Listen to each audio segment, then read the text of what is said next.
Stacy, and this drink is called the Dirty Dog. You're going to need to use some Hennessy, vodka, cranberry juice, orange juice. We're going to use ice cubes for now. Preferably use crushed ice. We're going to do 1 ounce of cognac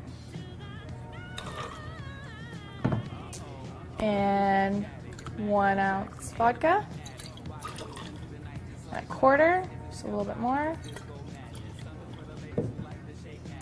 And you want to do just a splash of cranberry.